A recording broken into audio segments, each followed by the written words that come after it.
бародаре ки обуна ҳастанд дар ҳамин шабака, колокольчика нафисиро зер карда аввалин шуда наврҳои навиро тамошо кунед. аксарiyatш мисол шикоят доранд, мегӯяд охир намемонам, падару модар намемонам зиндаги кардам. монеи зиндагиш гироҷи очам мега ҳамин занта сар метӣ. мегӯм барои чи? иллатш чиай? мегӯям медонӣ ки мо ҳамагӣ 6 рӯз аз зиндагӣ дорем. 6 рӯз.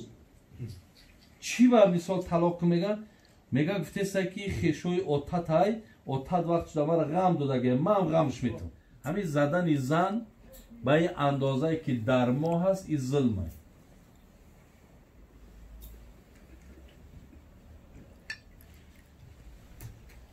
валату қабиҳ. пайғамбар гӯ Муовия дигар ин ки занака ҳақорат накун. дина тарбияшрай бародари азиз. вале имрӯз мисол мебуроянд дар бораи ҳамин гапҳо вақте меган аз тариқи оила баромад мешавад ки бояд ба зани хелкунӣ ӯ хелкунӣ. ҳама ино аз ҳадисҳои пайғамбари нозанин аст. ва худи ҳамин гӯям ҳақоратам бинин ба ӯ зиёне бар худат зиён дорад ва худат дар баробари ҳамин ҳақоратот як нафаре мешай ки дигар на танҳо оилата, хоб хоҳартам, ҳамсоятам, дигарҳорам даҳани омӯхтай дигар ҳақорат кардан мегирад.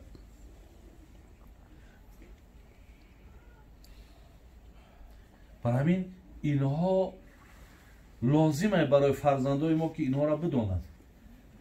бин пайғамбари нозанин мега акмалул муъминина имонан аҳсануҳум хулуқан ва хиярукум линисоихим. ин ҳамин ҷамъияти мо агар чанд нафаре бошем, мега дар байни ҳамин ҷамъияти шумо беҳтарин ё нуронитарини имон аз нафаре ҳаст ки пайғамбар мегадира вақте бо зан муносибати хуб дорад. занш қати муносибати хуб дорад, имони одам комил аст. ин нишонаи тақвияти имон шад.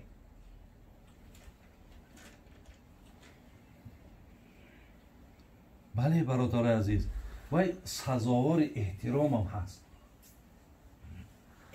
ҳақиқатан бояд эҳтиромам шавад. бояд ки уно ҳурмат аз мо шумо бубинанд. ин қадар мақсад нақши ҳамин модаро муҳим будааст ки пайғамбар гуфт ки аллоҳума инни уҳарриҷу ҳаққа заифайн алятими валмаръа. ман рӯзи қиёмат гуфт аз пушти 2 нафар назди аллоҳ шикоят мебарам. бародари азиз, худо вақте пайғамбар аз пушти шикоят мекунад, ту бидон ҳоли ту чӣ мешавад. аз пушти 2 одам ман пеши худо шикоят мебарам. ин кияни инҳо? ин одамои бесаодат киян? якум алятим, касе ки ҳаққи ятим хӯрдааст. касе ҳаққи ятима дар дунё хӯрдааст, пайғамбар мегӯяд ман назди аллоҳ шикоят мебарам бар он касоне ки ҳаққи ятима хӯрданд. дуюм валмаръа, ҳаққи касе дар дунё ҳаққи зана поймол кардааст. инҳоро ман аз пӯстшон шикоят мекунам ки инҳо дар дунё чӣ ҳақ доштанд ки занҳоро, модароро мақсад ҳақшона поймол карданд. пайғамбар мегӯяд ла яфраг муъминун муъминатан ин кариҳа минҳа хулуқан разия минҳа охар. мегӯяд ғазабнок нашав э мард. ҳар гоҳе ки аз зан як иштибоҳ мебинӣ, як хато мебинӣ, як камбуд мебинӣ, пайғамбар мегӯяд ла яфраг, ғазабнок нашав, разия минҳа охар. зеро бо амали дигар, ҳаракати дигараш бо тра хурсанд мекунад. шояд гапгардон аст, лекин мумкин боз хислати хуб дорад. мумкин либосота нашуст, лекин дар таом оварданаш бо мақсад як таъҷила ё як суръати тез дора, як мақсад, яъне ҷиҳатҳои ҳамаи кор фақат ба як амал дара одам бояд ғазабнок нашавад. اینها را برادر از ما برای فرزندان اینقدر محفل ها میکنیم، معرکه ها، تردد ها میبینیم. خرسندی های ما اگر خواهیم که تا بردوام باشد، فرزنده را باید که ما از طریق زنها قطعی چگونه باید زندگی داشته باشد باید آگاه کنیم برادر عزیز. زیرا میدونید این روز شماره های طلاق دیگر خانه 10,000 در رفتگی است. بسیاری بعد دیدین که حاضر فرزنده زنگ میزنن به خدا قسم اکثریتش مثال شکایت دارن، میگن آخی نمیمونم، پدر و مادر نمیمونم زندگی کردن، مانع زندگی شدن. من یک مثال آورده بودم، یک روز من یک دخترک زد، بچه‌ک زنگ زد، گفت که بابا جی اوچم میگه همین زن تا سر میتی. میگم برای چی؟ علتش چیه؟ میگم میدونی که ما همگی 6 روز از زندگی داریم، 6 روز. چی با مثال طلاق میگن؟ میگه گفتیسته که خیشوی اوتتای اوتت وقت شده مرا غم دادگه، من هم غمش میتونم. چوک نه این بچه همجا من بگم که گپی اوچتا بگی، این دیگه این بچه خودش نخواه ای مادر دلت خنک شود. بین مادر کسی که دل آدم ای باید خنک شود. یکی میگه من گپ شا نمیگیرم، من میبرم این خانه میرم و مثال قطعی زنم نه که من گپی مادر را نمیگیرم. بینید چی خیلی همین نادرست عمل کردن و نادرست رفتن ما و شما حتی همو پدری و مادری مونم دیگه هیچ قدر قیمتش نمیمونن. در زندگی ها وقتی دخالت میکنین، دخالتی درست کنین، دخالت های نادرست نکنین، هیچ وقت ترغیب نکنین که نمیشوه ای بچم جا بشته، نمیشوه. یک کم ترک و طرف فکر کن که در این نمیشوه ای تو غضب الله بر بالاتای. نمیشوه نه میشوه، انشالله همه کار میشوه. کم ترک همین از عقل خدا دادگی و از همو نعمت رهبری که در خانه داریم از اینا برادر درست استفاده کنیم. زندگی ها در مقصد خیلی حالت های ناگوار در نیاریم.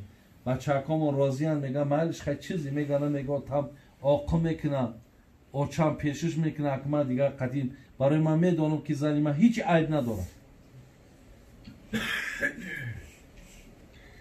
خدای مهربان که قدومی خواهر در این خاندان با نیک کنه، خیرش بگردانه و خداوند ما و شما را توفیق بتد که به آنچه که شنیدیم ما عمل کننده باشیم و خدای مهربان این گونه نشست ها و این گونه محفل ها را هم خدای مهربان برای ما و شما باز زیادتر و امکانیت های نیکتر الله مهربان برای ما و شما بیاره و از این پند نصیحت ها ما و شما البته به خبر نمانیم، به گوش زد نمانیم. برای هممون برادر عزیز هممون نیازی و پند و نصیحت داریم، هممون ناوسه ایسین سلامون، ناوسه از دانش و بدانشیمون هممون نیاز داریم. برای همین میگن عقل ها را عقل ها یاری دید. برای همین انشاءالله از هر یک چه از بندگی باشه چه از فرزنداری باشه از همه ما و شما باید که بیتا بیخبری بد نباشیم.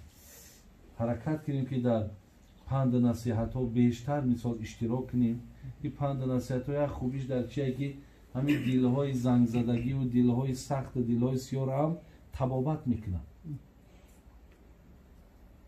این هم تبابت میکنن با میل ما را و محبت ما را و با خواهشای ما را با سوی دین خدا زیاد میکنن. شاید به اهمیتی میکنیم، به پروایی میکنیم، یک زمان قریب که تماما مردن و بندگی را فراموش میکنیم با در یک جا میشینیم یک سخنی را میشنویم که باز خودمان را مقصد ملامت میکنیم که ای بچه ای قوق من اهمیت هم ندادم، نه نمازام در وقتش خوندم، نه دیگه دنبال یک کاری نیک خیر بدونفته. با انشاءالله پند نصیحت آدم با همون بازگشت با گردونده به همون جای درست و نیک شورده میرسانه. بابی حاجی سید علی بازم مبارک شوه خیر، خدای مهربان بازم نیکشون کنه و تویا را در خاندان شما زیاد گردونه و علا ایمان های ما و شما را بازم کامل و عزیزای خدا میگد بهترین عمل که موصوف است نهی منکر امر معروف است. خدا از بهترین لحظه ها در نامه اعمال همه ما و شما نویسنده بگردونه، میل هامونه، خواهش هامونه، محبت هامونه و به سوی دین خدا زیاد بگردونه. اللهم اعین علی ذکرک و شکرک و حسن عبادتی.